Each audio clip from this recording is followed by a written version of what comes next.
Tere õhtust, hea Tallinna liikluspildi vaataja! Tänases saates räägime Haabersti ringristmikust, räägime selle projekteerimisest ja kuulame ka professor Taago Antovi kommentaare. Samuti läheme käime ja vaatame, kuidas tunnevad ennast jalakäijad Gentmani tänava ületuskohas ja küsime selle kohta ka liikluspolitsei arvamust. Vaatame koos liikluspolitseiga 2017 aasta liiklusõnnetuste statistikat ja vaatame neid põhjuseid, miks liiklusõnnetused juhtusid ja milline liiklejate grupp kõige rohkem viga sai. Aga esmalt eelmise nädala liiklusraport Tallinnast.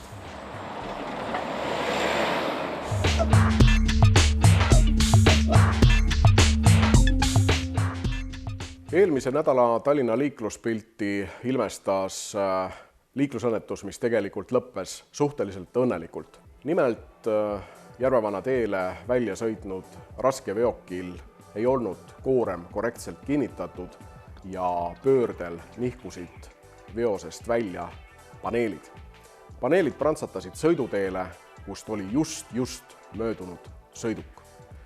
Eelmise nädala liikluspilti ilmestas ka liiklusõnnetus Rohu ja Telliskivi tänava ristmikul.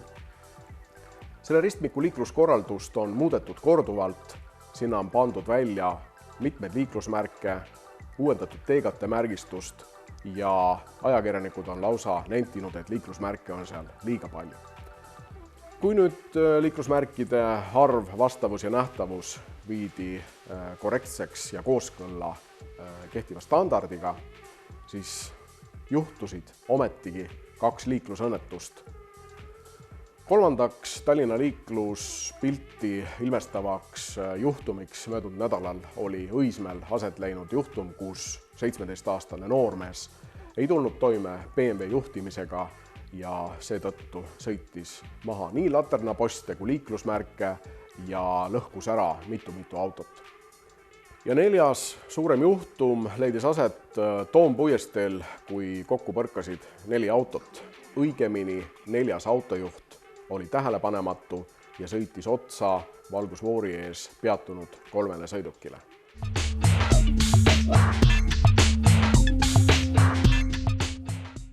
Ja järgmiseks teemaks on meil Haabersti ringristmik. 2017 aastal algasid suured ehitustööd seoses Haabersti ringristmikuga. Haabersti ringristmikule on väga palju pandud lootusi ja mis peaks lahendama suure osa Tallinna linna liiklusprobleemidest. Kas ja millist mõju see Tallinna liiklusele või millisele linnaosa liiklusele see kõige rohkem annab? Siin peab kaaluma 2 aspekti. Et ma mäletan, kui Haabersti ringristmiku ümberehitamisega alustati, siis öeldi, et üks selle peamisi rajamise või ümberehitamise põhjuseid on liiklusohutus.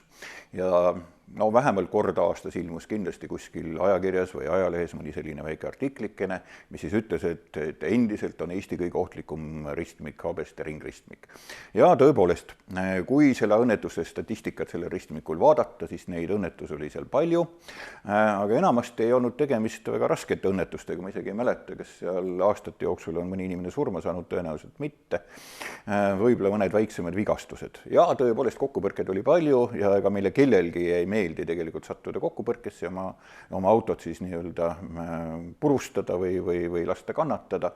Et ma julgen arvata, et tegelikult sellised kergemad sorti liiklusõnnetuse probleemid selle ristmikul tõenäoliselt langevad teatud määral, mitte nulli, kuna põhimõtteliselt see ringristmiku skeem jääb sinna alles ja tõenäoliselt alguses võib isegi olla väga paljudele liiklejatele üsna võõras. See on üks aspekt. Mis on tavaliselt sellise väikese liiklusõnnetuse põhjus? Miks sõidetakse tagantotsa, miks on külgkokkupõrked? Enamasti on tegemist sellega, et meil kõigil on kiire. See ristmik oli suhteliselt ülekoormatud, tahaks kiiresti koju jõuda ja pikivahe jälgimine ei ole väga populaarne tegevus, vähemalt mitte Eestis. Tihtipeale me isegi ei julge seda pikivahet seetõttu jätta või hoida, et me kardame, et küllap keegi teine tark juht kasutab seda häbematult ära ja seda tihtipeale ka tegelikult reaalselt tehakse. Et ma julgen arvata, et on enamasti, see oli üks põhjus. Ja teine põhjuseid oli kindlasti see, et nii kaua, kui sellel olemasoleval ringil, mida nüüd ümber ehitatakse, oli see liikluskorraldus selline vanamoodi, siis natukene see ridade kasutus ja ridade vahetamine oli seal keeruline. Tõsi küll, pärast seda, kui seal natukene tehti sellist ajutist kanaliseerimist, läks olukord tunduvalt paremaks, õnnetusi jäi ka tegelikult vähemaks. Nii et see oli nagu peamine põhjus jälle, need samad asjad, aga õnneks need õnnetused ei olnud rasked. See oli üks aspekt ja teine, millest meil siis jutt oli see, et need kuulsad ummikud, mis Tallinnas meid kõiki siin vaevavad ja muretsema panevad, päris selge, et selle uue ristmiku lahenduse läbilaskus on nii suur, et sellel ristmikul vähemalt lähiaastatel mingisuguseid olulisi ummikuid ette näha ei ole.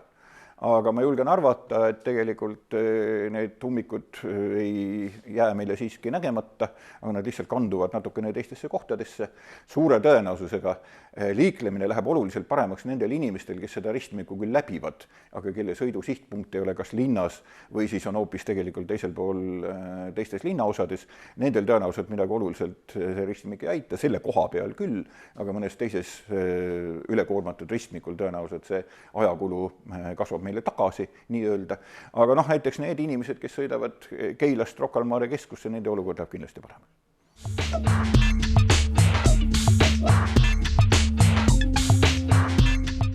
Ka projekt alustas nüüd juba ligi 30 aastat tagasi projekteerimise instituudi kommunaalprojekti juures väikese projekteerimisfirmana ja tänaseks oleme tõesti jõudnud just eelkõige linnatänavate ja sellega seonduvate projektidega seoses üheks Eesti kõige suuremaks projekteerimisfirmaks.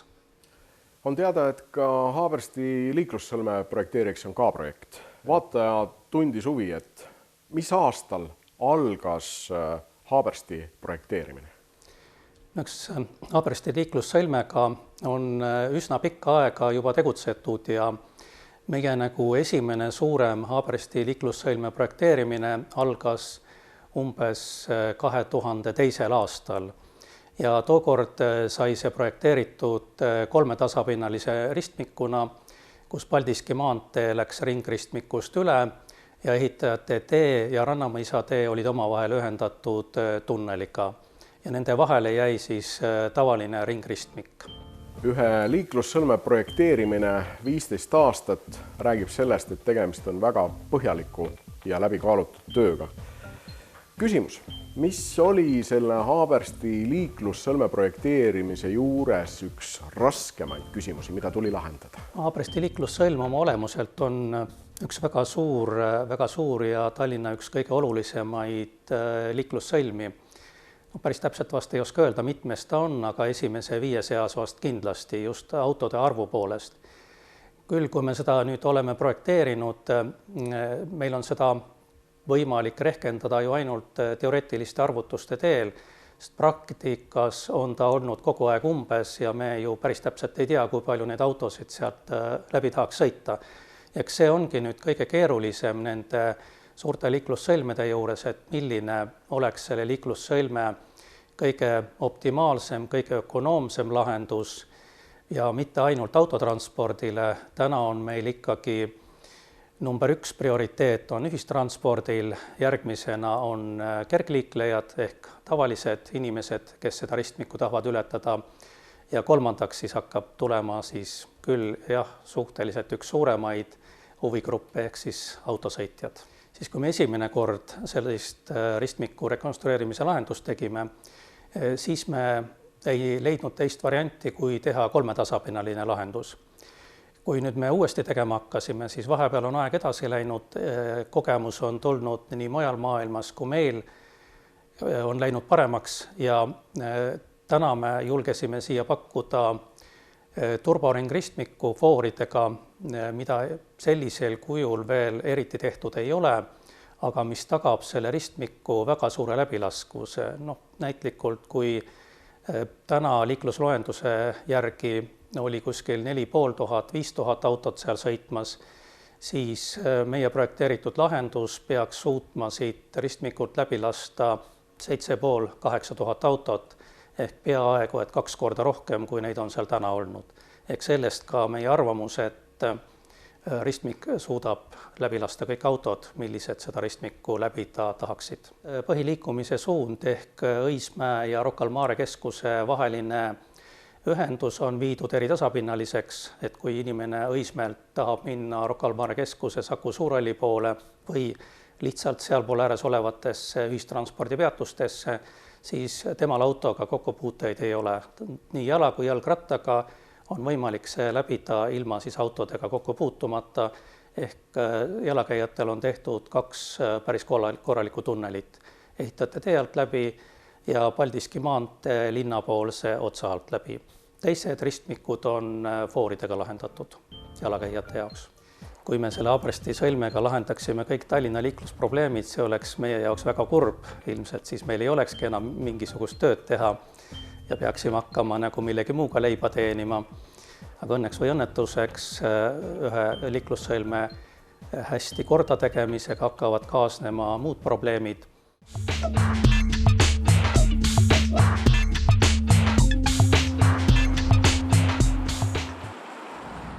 Oleme tulnud kaameratega siia Tallinnas Estonia puiestee ja Gentmani tänava ristmikule. Siin on olnud paljude televaatajate küsimus selles, kas sõidukijuht peab andma teed jalakäijale või jalakäija teed ületades sõidukijuhile. Kuna Estonia puiesteelt on võimalik välja sõit Gentmani tänavale parempöördega, siis liiklusseaduse kohaselt pöördel oliv juht peab andma teed jalakäijale. Seega on jalakäijal siin eesõigus. Aga et olukorrast paremat selgust saada, läheme ja küsime jalakäijate käest, kuidas nad teed ületades olukorrast aru saavad ja kuidas nad ennast tunnevad. Te tulite praegu üle Gentmani tänava jalakäijana, kaasas ka väike laps. Ja. Kuidas te ennast tundsite? Kas te olite... Tundsite kehvasti? Ja miks te tundsite kehvasti? Sellepärast, et jalakäija sebrat maas ei ole, valgusfoori pole, aga kuidas ma siit üle saan? Aga mis te arvate, kellel on eesõigus, kas jalakäijal või autol? Siin on autol, ma arvan nii, kuna ei ole... Kas te olite tähelepanelik teed ületades? No ma vaatasin, et auto jäi seisma, et lubas mind. Ma muidugi oleks võinud talle lehvitada ka igaks juhuks. Aga kui siin oleks sebra maas, kas te siis läheksite nagu kindlama sammuga üle tee? No igal juhul. Aga kas siis ei teki seda olukorda, et siis te ei vaata autot äkki? No ikka vaatan. Ma üldiselt vaatan. Kas te ületate sageli Gentmani tänavat siin? Üldiselt küll, jah. Kuidas te ennast jalakäijana tunnete? Tunnete ennast ohutult või olete hästi tähelepanelik? Ei, ma pean olema väga tähelepanelik, sellepärast, et siin ükski auto niisama ei lase siin mööda. Kuna ei ole mitte kusagil märki, et siin on ülekäigurada. Kas te teate, kellel on tegelikult eesõigus, kas jalakäijal või autol, mis te arvate? No kui oleks siin olemas praegu märk, siis loomulikult oleks mul õigus olnud, aga kuna märki ei ole, siis mina pean see olema see, kes peab jälgima, millal ma seda teed ületada saan. Aga mis te arvate, kui siia sebra maha joonistatakse, et kas siis inimesed läheksid üle tee uljamalt või oleks sama tähelepanelikud? Ma kardan, et alguses kindlasti sama tähelepanelikud, sest et ma räägin, siin ükski auto mitte kunagi ei võta kiirust maha ja nad sõidavad umbes nii, et siin peabki, et nendel on õigus. No tegelikult auto peab siin teed andma, paljugi, mis peab. Jah, aga kuna siin sebrat ei ole, siis tegelikult jalakäija näeb ja on tähelepanelik. No on küll, jah. Te ületasite just Gentmani tänava. Kuidas te ennast jalakäijana tundsite? Kas ohutult või tundsite mingit ohtu? Praegu just pööret tegev autojuht laskis meid väga ilusti läbi ja selles suhtes oli turvaline, et jalakäijani minu siin ristmiku peal ei ole raske, sest et siin üks rida autosid tuleb, aga autojuhina on siit tõeliselt paha pöörata, et siis need rajad lähevad siin risti-rästi ja see segadus, mis siin liikluses on, et see ei ole minu mõttes hästi korraldatud. Jalakäijate arvamus on meil selge. Aga läheme küsime liikluspolitseist. Mida arvab liikluspolitsei, kas Gentmani ristmik on ohtlik või mitte? Tallinna mõistes me ei saa täna öelda, et on väga ohtlik koht Tallinna linna liikluses. Et jah, ta on niisugune võib-olla paljudele küsimusi tekitav, et autojuht ei saa aru või mõista, et tegelikult ta sõidab peateed kõrvalteele, ehk ta peab siis andma ju otseliikuvale teed, kelleks on siis jalakäija. Ja võib-olla ka jalakäija mõistes on see, et kuna seal ei ole ka ülekäigurada, siis võib-olla natuke rohkem on tähelepanelikum ja veendub selles enne tee ületamist selles ohutuses, et täna selles mõttes jah, seal jalakäijal on eesõigus teed ületada ja autojuht peab seal teed andma. mis muidugi ei tähenda seda, et võib sealt nii-öelda silmad kinni üle kõndida, et jalakäija samamoodi, et ennem ükskõik, kus ta teed ületab, peaks ta ikkagi veenduma selle ohutuses ja autojuht võiks ja peaks märkama alati, kui keegi on tee peal astunud või tee peal on, et saab seisma ja veendub ka samamoodi enne manöövrit tehes selle ohutuses, et ikka väga palju liiklusõnnetusi juhtub ka just manöövrit tehes peateed kõrvateele keerates ja ei anta teed just otseliikul jalakäijal, kellel tegelikult on õigus teed ületada, et selliseid õnnetusi on ka hästi palju. Estonia Kentmani ristmik tundub jalakäijale ohtlik ja äratab tähelepanu ning just see tähelepanu ongi ohutuse tagamiseks vajalik.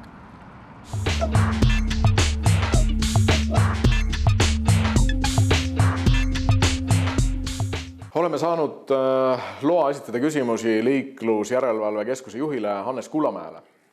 Vaadates tagasi aastasse 2017 oli liiklusõnnetuste statistika täpselt selline, nagu ta oli. Olid asjad, mis mõjutasid seda positiivselt, aga olid asjad ka, mis mõjutasid negatiivselt. Kui palju oli 2017 aastal Tallinnas liiklusõnnetusi, kus inimesed said vigastada? See number oli päris suur, et ütleme ligi 550 õnnetus, kus sai vigastada inimene ja nendest umbes 180 olid jalakäijad, kes said löögi ülekäigurajal, et see number on päris suur. Sellest statistikast võib järeldada, et siis üks ohtlikumaid kohti jalakäija jaoks on ülekäigurada? Jah, võime öelda, et on ohtlik koht, et kas ta üks ohtlikumaid on ja milline nendest ülekäiguradades kõige ohtlikum on, seda me täna siin öelda ei oska, aga ohtlik ta on, et eks seal on kaks põhjust, et võib-olla üks põhjus on see autojuhtide tähelepanematus ja ka liiga suur kiirus, et lähenes ülekäigurajale võib-olla suudeta peatada ja ümber põigata ja teine asi jalakäijate enda käitumine, et enne ülekäigurajale astumist ei veenduta selle ohutuses ega ei anta autoli märku, et tahetakse minna ja siis kui on juba ülekäigurajal, siis on need õnnetused varmad tulema. Kas jalakäija võiks või peaks rohkem jälgima, mida autojuhid teevad ja kas neile teed antakse? Kindlasti, et mitte ainult jalakäijad kui autojuhid, et loomulikult, et kui on tee ületamise üks kohas, kus on rohkem kui üks sõidurada, et kui ühes sõidurajas on auto seisma jäänud ja laseb ta ilusti üle, et siis järgmise sõidurajani jõudes peaks samamoodi jalakäija veendunud olema, et kas kõrval rajal olev auto või lähenev auto on sellest aru saanud, hoogu vähendanud ja jääb seisma või on siis juba seisma jäänud. Et mitte eeldada, et tal on õigus ja tal ongi õigus ja ta saab üle, et kahjuks see nõrgem pool on ju jalakäija, kes saab kõige rohkem vigastada ja just see tähelepanelikkus ja veendumus, et on kõik õigesti tehtud, et see on see võti ja pant, millega siis saab ilusti üle tee. Loomulikult autojuhid samamoodi, et peaks ja tuleks veenduda ja jälgida seda, mis ümberringi toimub. Et eks kindlasti autojuhtide puhul on üks märksõna see kiirus, lähenetakse liiga suure kiirusega ülekäigurajale ei saada pidama, teine asi võib-olla ei panda tähele ja kolmas kõige raskem moment, kus tegeletakse kõrvaliste tegevustega, ehk mis hajutab autojuhi tähelepanu ära, jõudes ülekäigurajale, ta ei märkagi seda ja siis, kui ta märkab, on juba hilja, et need on need tegevused, mida mitte tehes on võimalik tervena koju jõuda. Liiklusjärelevalve seisukohast, milline on selline kõige levinum kõrvaltegevus autojuhtide poolt? No eks see täna mobiili kasutamine on, et paraku see info hulk, mida inimesed tarbivad, mida neil on vaja teatud hetkel, et see on nii suur ja seda kasutatakse küll helistamiseks, küll sõnumite saatmiseks, küll asjade lugemiseks, et see kahjuks on piisavalt suur ja seda tehakse, et ei anta endale aru, et see hetk, kui ta pilk on mobiiltelefonis, siis lihtsalt ta ei pane tähele, mis ümberringi toimub ja ütleme niimoodi, auto liigub sel hetkel ikkagi ilma juhita ja siis, kui ta märkab, siis on juba hilja, et see reageerimisaeg jääb lihtsalt nii väikseks. Aga kuidas jalakäijate käitumine on, et ei ole ebatavaline see pilt, kui jalakäija jalutab kõrvaklapid peas, pilk on nutitelefonil ja astub sõiduteele. Kuidas see paistab nagu liiklusjärelevalve poole pealt, et kas jalakäijad käituvad alati korrektselt? et eks see on sama nagu autojuhtide puhul, et ega autojuht on ka ju aeg-ajalt jalakäija ja vastupidi, et ega jalakäijal samamoodi on see nutitelefon käes, kõnnib kõrvaklapid peas, kapuuts peas, et ilmadega ei kuule, mis vähendab ka kuulmist, et need on need tüüpkäitumised inimeste puhul, et ei saa öelda, et ainult autojuhid teevad nii või ainult jalakäijad, et see mõlematel on need tähelepanekuks. Samamoodi ei veenduta, suheldakse, jah, kui kõnnitakse kõnnitee peal kellelegi otsa, siis need tagajärjed ei ole nii rasked, aga kui sa kõnnitee peal minnakse puht kogemata või juhuslikult sõiduteele ja seal on just auto, siis on need tagajärjed võivad olla väga rasked.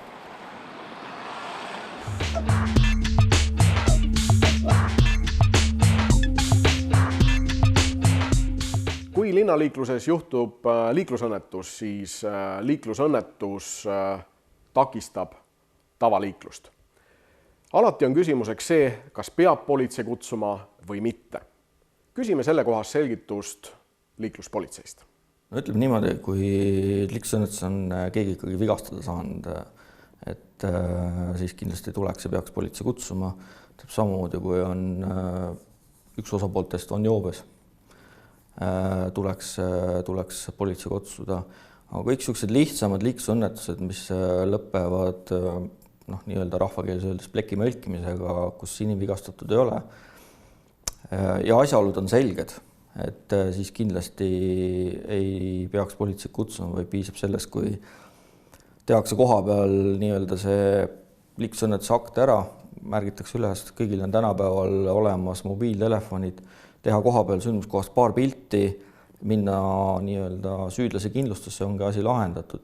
Ja loomulikult politsei, enne me ütleme, et politsei kutsume ka siis, kui asjaolud ei ole selged või keegi ei tunnista oma süüd, et sel juhul ka, et eks politsei tuleb ja lahendab neid asju, aga juhul, kui on kõik selge, inimvigastatud ei ole, siis piisab täiesti sellest, et lepitakse omavahel kokku, minnakse kindlustusse ja tehakse seal paberid ära.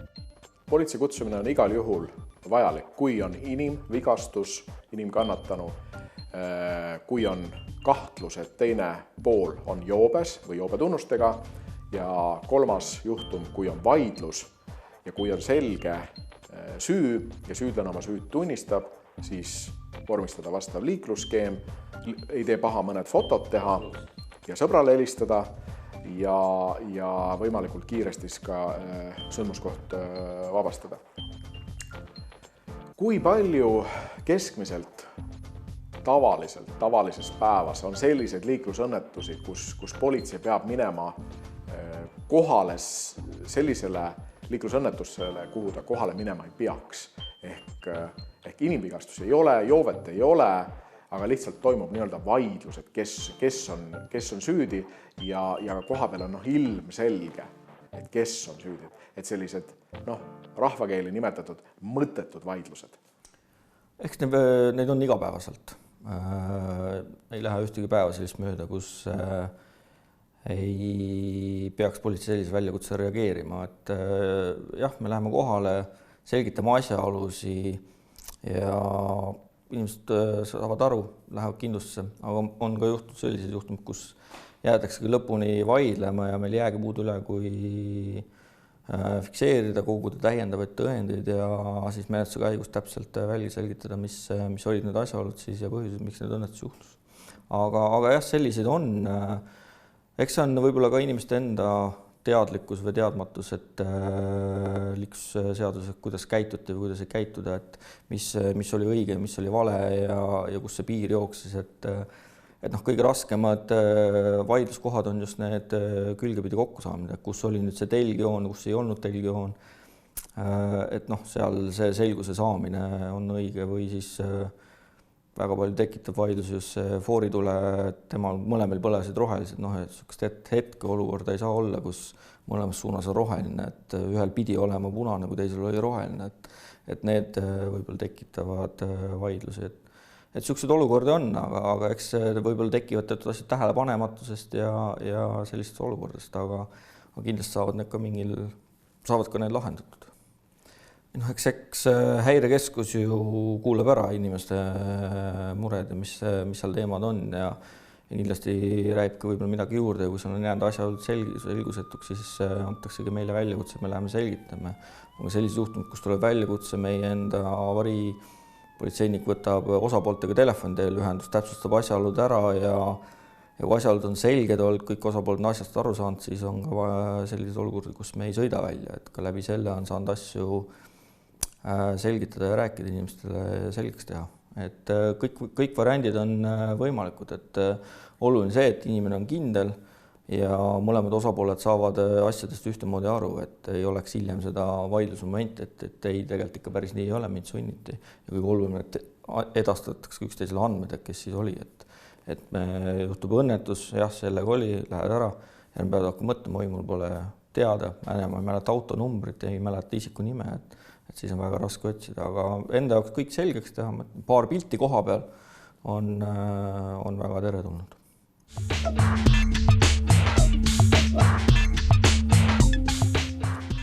Täname teid vaatamast. Tallinna liikluspildil on Facebooki konto, kuhu me ootame teie liiklusvideosi ja linke nendest. Siis saame leida asjatundjad, spetsialistid, kes saavad anda kommentaare ja selgitusi ühele või teisele liiklussituatsioonile. Kohtume nädala pärast, seniks kõike head ja ohutut liiklemist.